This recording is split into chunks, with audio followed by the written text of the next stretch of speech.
School ತರಬೇತಿ ಕೇಂದ್ರ ಶಿರಗುಪ್ಪಿ ಗ್ರಾಮೀಣ ಮಟ್ಟದಲ್ಲಿ ಹೆಚ್ಚು ಮಕ್ಕಳಿಗೆ ಗುಣಮಟ್ಟದ ಶಿಕ್ಷಣಕ್ಕಾಗಿ ಶ್ರಮಿಸುತ್ತಿರುವ ತಮ್ಮೆಲ್ಲರ ಹೆಮ್ಮೆಯ ಸಂಸ್ಥೆಯಾಗಿದೆ. 17ನೇ ವರ್ಷದ ಬೇಸಿಗೆಯ ರಜೆ ಶಿಬಿರ 2026 1ರಿಂದ 10ನೇ ತರಗತಿವರೆಗೆ ಗಣಿತ, ಇಂಗ್ಲಿಷ್, ವಿಜ್ಞಾನ ಹಾಗೂ ಇಂಗ್ಲಿಷ್ ಗ್ರಾಮರ್ ವಿಷಯಗಳನ್ನು ಬೋಧಿಸಲಾಗುವುದು.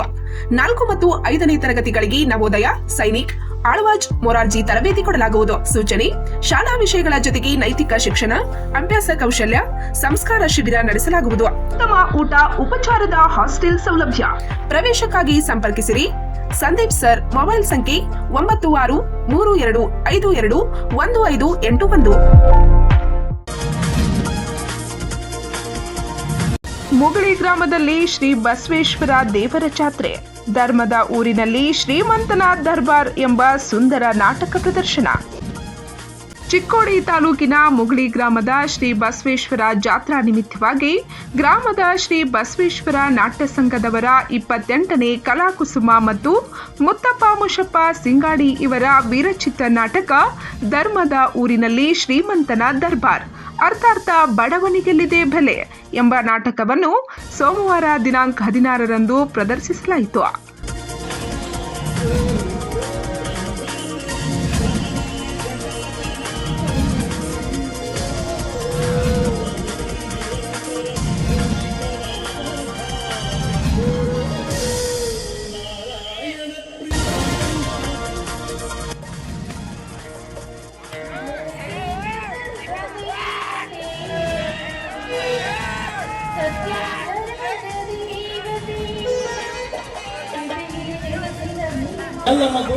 ಯಲ್ಲಮ್ಮ ಗುಡ್ಡದ ಜಾತ್ರೆಗೆ ಹೋದಾಗ ನನ್ನ ತಮ್ಮ ಕಳೆದುಕೊಂಡು ಹೋದ. ಅವನ ಹುಡುಕಾಡಲು 18 ವರ್ಷಗಳ ಕಾಲ ತಿರುಗಾಡಿದೆ. ಆದರೂ ನನ್ನ ತಮ್ಮ ಸಿಗಲಿಲ್ಲ. ಆದರೆ ಜ್ಯೋತಿಷರು ಒಂದು ಮಾತು ಹೇಳಿದ್ದಾರೆ, ಒಂದಿಲ್ಲ ಒಂದು ದಿನ ನಿನ್ನ ತಮ್ಮ ನಿನ್ನ ಮನೆಗೆ ಬಂದೇ ಬರುತ್ತಾನೆಂದು.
ಮತ್ತೆ ಆಗ್ಯಾವನ್ರಿ ಮದ್ವಿ ಮಾಡ್ಕೊ. ನಾ ಯಾರು ಗೊತ್ತೇನ್ರಿ? ನಾ ಯಾರು ಗೊತ್ತೇನ್ರಿ?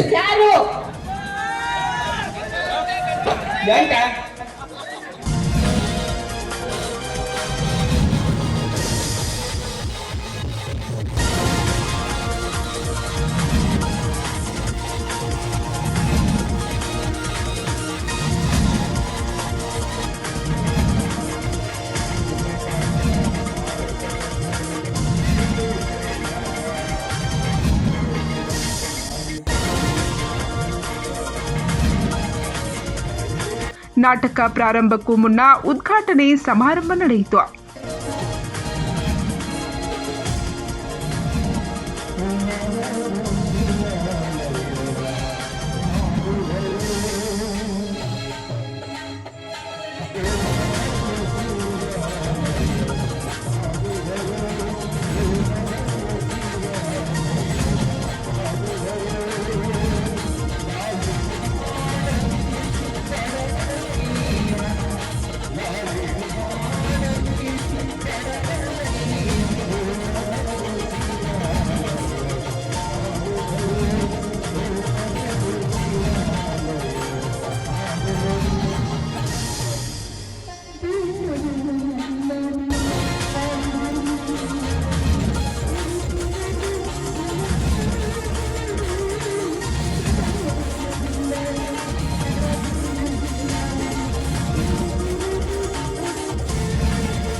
ಆಸೀನರಾಗಿರ್ತಕ್ಕಂಥ ಎಲ್ಲ ಗಣ್ಯಮಾನ್ಯರು ಬಸವೇಶ್ವರ ಭಾವಚಿತ್ರದ ಪೂಜೆ ಹಾಗೂ ಜ್ಯೋತಿ ಪ್ರಜ್ವಲನೆ ಮಾಡುವುದರ ಮೂಲಕ ಈ ಕಾರ್ಯಕ್ರಮವನ್ನು ವಿದ್ಯುಕ್ತ ಈ ವೇಳೆ ಮಂಜುಗಟ್ಟಿಯ ಶಿಕ್ಷಣ ಸಂಸ್ಥೆ ಅಧ್ಯಕ್ಷರಾದ ರುದ್ರಪ್ಪ ಸಂಗಪ್ಕೋಳ್ ಮತ್ತು ಚಿಕ್ಕೋಡಿ ಜಿಲ್ಲಾ ಬಿಜೆಪಿ ರೈತ ಮೋರ್ಚಾದ ಅಧ್ಯಕ್ಷ ರಾಜು ಹರ್ಗಣ್ಣವರ್ ಮಾತನಾಡಿದರು.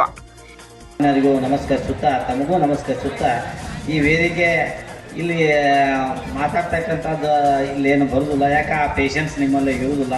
ನಾಟಕ ಯಾವಾಗ ಸ್ಟಾರ್ಟ್ ಆಗ್ತದೆ ಇರ್ತದೆ. ನಾ ಎರಡೇ ಮಾತನ್ನ ಮುಗಿಸ್ತೀನಿ. ಈ ನಾಟಕ ಯಾಕಪ್ಪ ಅಂದ್ರೆ ಇದು ಮುಗುಳಿ ಊರು ಅಂದರೆ ಬಸವಣ್ಣವರು, ಇದಕ್ಕೆ ಎರಡನೇ ಹೆಸರು ಏನಪ್ಪ ಅಂದ್ರೆ ಬಸವಣ್ಣವ್ರ ಊರು ಅಂತ ಹೆಸರು. ಅದಕ್ಕೆ ನನ್ನೊಂದು ಏನು ವಿಚಾರಪ್ಪ ಅಂತ ಅಂದ್ರೆ ಈ ಮುಗುಳಿಯವರೆಲ್ಲರೂ ಈ ಗ್ರಾಮಸ್ಥರೆಲ್ಲರೂ ಅದಕ್ಕೆ ಮಾಡಿ ಈ ನಾಟಕದಾಗ ಏನ ಒಂದು ಖಳನಾಯಕ ಪಾತ್ರ ಬರ್ತದ, ಒಂದು ನಾಯಕನ ಪಾತ್ರ ಬರ್ತದ. ಅದಕ್ಕಾಗಿ ಎಲ್ಲ ಊರಾಗ ಏನು ಮಾಡ್ತಾರೆ ಗೊತ್ತಿಲ್ಲ. ಬಟ್ ಈ ಮುಗುಳಿ ಊರವ್ರು ಮಾತ್ರ ಇಲ್ಲಿ ಏನಪ್ಪ ಅಂದ್ರೆ ಈ ನಾಯಕನ ಪಾತ್ರದಲ್ಲಿ ಬರ್ತಕ್ಕಂಥ ಆ ಗುಣಲಕ್ಷಣಗಳನ್ನ ಅಂಶಗಳನ್ನ ಅಳವಡಿಸ್ಕೊಂಡು ಮುಂದೆ ಬರ್ತಾ ಇದ್ದಾರೆ. ಈ ಊರ ಮುಗುಳಿ ಗ್ರಾಮ ಆಜುಬಾಜುದ ಮತ್ತು ನಮ್ಮ ತಾಲೂಕಕ್ಕೆ ಒಂದು ಆದರ್ಶ ಗ್ರಾಮವಾಗಿ ಇವತ್ತು ಬಸವಣ್ಣವರ ವಿಚಾರಗಳನ್ನ ಮುಂದುವರ್ಸ್ಕೊಂಡು ಹೋಗ್ತಾ ಐತಿ. ಅದನ್ನು ಇನ್ನೂ ಮುಂದುವರ್ಸ್ಕೊಂಡು ಹೋಗ್ಬೇಕಂತ ತಿಳ್ಕೊಂಡು ತಮ್ಮಲ್ಲಿ ಕೇಳ್ಕೊಂಡು ಬಸವಣ್ಣವ್ರು ನಮಗೆಲ್ಲ ಆಶೀರ್ವಾದ ಮಾಡಿ, ನಮಗೆ ನಿಮಗೆಲ್ಲ ಆಶೀರ್ವಾದ ಮಾಡಿ ಅಂತ ಕೇಳ್ಕೊಂಡು ನಾನು 4 ಮಾತನ್ನು ಮುಗಿಸ್ತೀನಿ.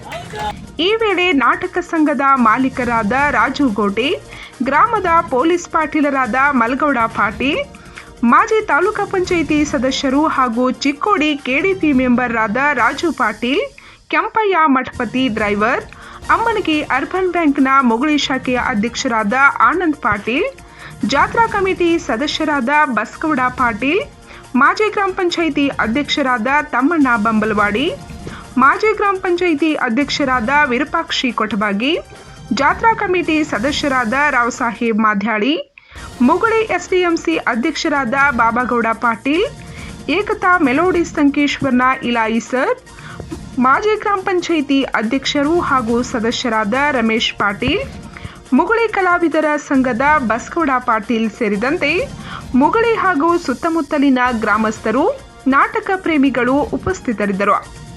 ಮಲ್ಲಪ್ಪ ಕೊಟಬಾಗಿ ಸ್ವಾಗತಿಸಿದರು. ಇವರೆಲ್ಲ ಈ ಕಾರ್ಯಕ್ರಮದ ವತಿಯಿಂದ ಹಾಗೂ ನಾಟಕ ಸಂಘದ ವತಿಯಿಂದ ಆತ್ಮೀಯರಾಗಿರ್ತಕ್ಕಂಥ ಸ್ವಾಗತವನ್ನು ಕೊಡ್ತಾ ಇದ್ದೇನೆ. ಅವರಿಗೆ ಶ್ರೀ ಶಂಕರಯ್ಯ ಮಠ ಹಿರಿಯ ಕಲಾವಿದರು, ಅವರಿಗೆ ಮಾಲಾರ್ಪಣೆಯನ್ನ ಮಾಡಬೇಕಾದ ಬೇಕಾ ನೀ ನಿನ್ನ ವೀರ ಕರತಿಯ ಚರಿತ್ರೆ ಒಂದು ಊರು ಅಂದ ಮೇಲೆ ಕಳ್ಳರು ಇರ್ತಾರೆ, ಬಡವರು ಇರ್ತಾರೆ, ನಿನ್ನಂತ ಗಿಡಗಳು ಇರ್ತಾರೆ.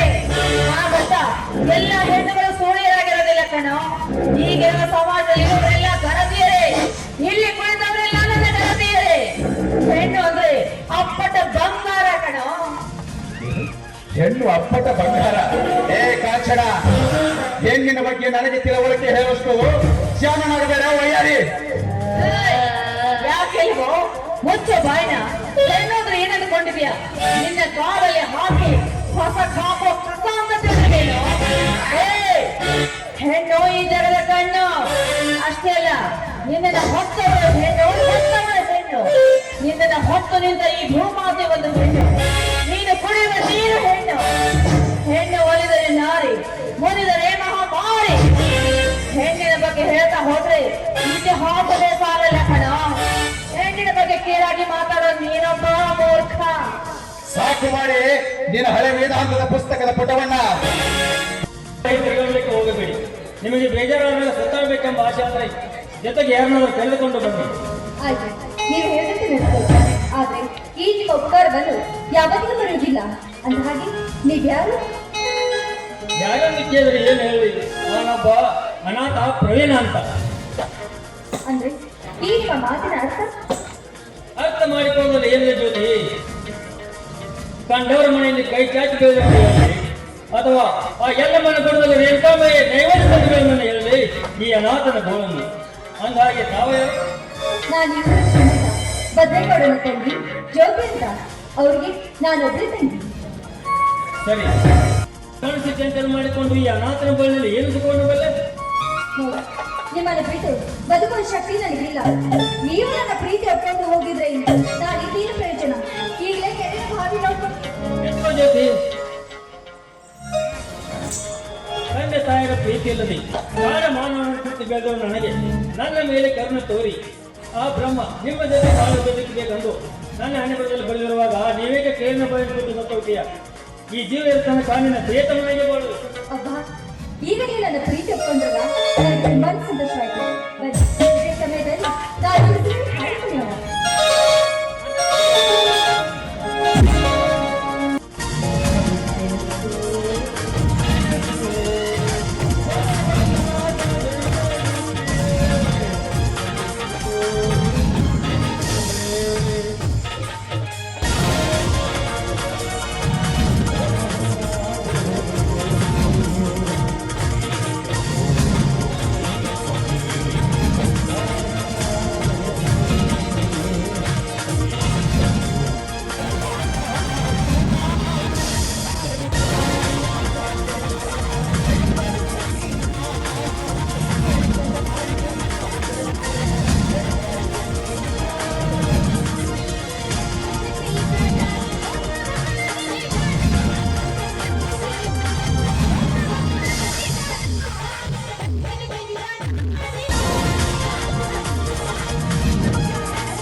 ಭಾರತ ಅಭ್ಯುತ್ಥಾನಮಧರ್ಮಸ್ಯ ತ್ವರಿತ್ರಾಯ ಸಾಧೂನ ವಿನಾಶಾಯ ಚ ದುಷ್ಕೃತ.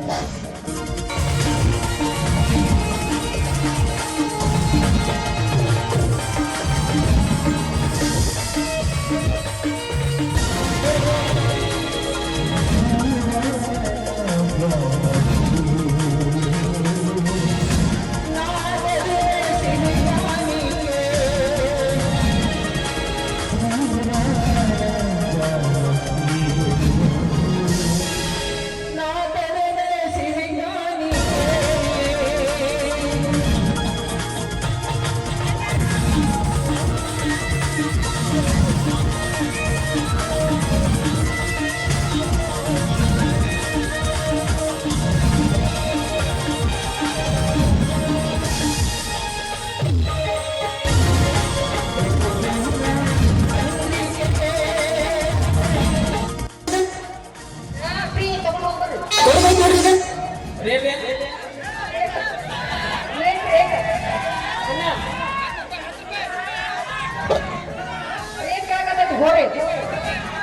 ಮತ್ತೆ ಆಗ್ಯಾವನ್ರಿ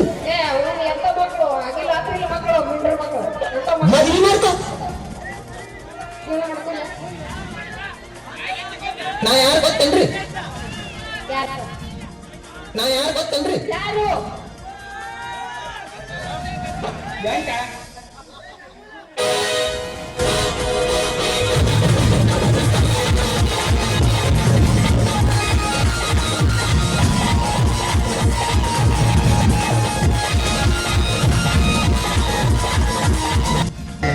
ಒಬ್ಬನ ಪರಮಾತ್ಮ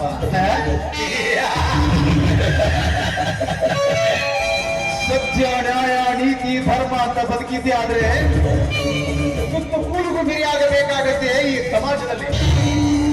ಅದೇ ಸತ್ಯದ ನೆತ್ತಿ ಮೇಲೆ ಕಾಲಿಟ್ಟು ಅಟ್ಟಹಾಸದಿಂದ ಮೆರೆದಿದ್ದೆ ಆದ್ರೆ ಕೆಲವೇ ದಿನಗಳಲ್ಲಿ ಕುಬೇರನಾಗಿ ಬದುಕುವುದು ಈ ಸಮಾಜದಲ್ಲಿ.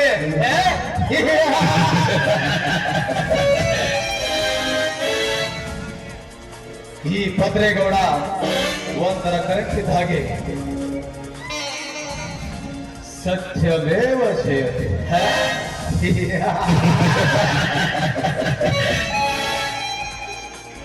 ಈ ಪಾಟೀಲ ಒಂಥರ ಕರೆಂಟ್ ಇದ್ದ ಹಾಗೆ. ನೋಡಿ, ನಾನು ಬಯಸಿದ ಹೆಣ್ಣು ಆ ಬಡ ಹೆಣ್ಣು ಕಾಂಚನ.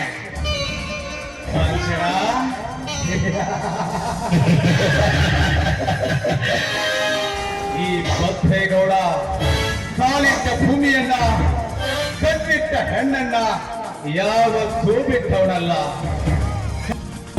6 ತಿಂಗಳು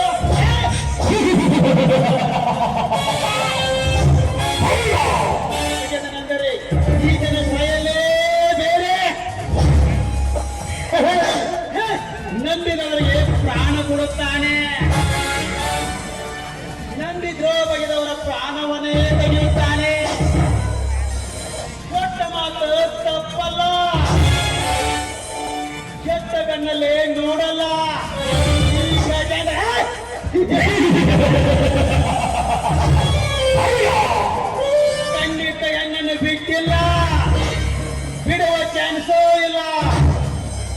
ಇದೇ ಅಂಡರ್ ಗ್ರೌಂಡ್ ತಿಳಿಸುವ ಸಮಾಜಕ್ಕೆ ಮೊದಲನೆಯ ಸಂದೇಶ.